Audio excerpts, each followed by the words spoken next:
একজন সাহাবী নবীজিকে এসে বললেন, ইয়া রাসূলাল্লাহ, আমার ঘর খালি, সন্তান না খেয়ে আছে।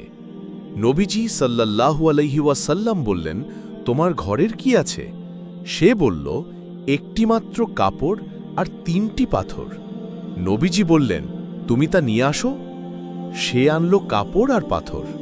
নবীজি সে কাপড়টি বিক্রি করলেন সাহাবাদের মাঝে, আর পাথরগুলো নিয়ে বললেন, এই পাথর ৩টির কোনো মূল্য নেই তোমার কাছে, কিন্তু তুমি যদি এই নিয়তে রাখো যে এগুলোর বদলে তুমি আল্লাহর উপর ভরসা করবে, তাহলে আল্লাহ তোমার জন্য রিজিক খুলে দিবেন।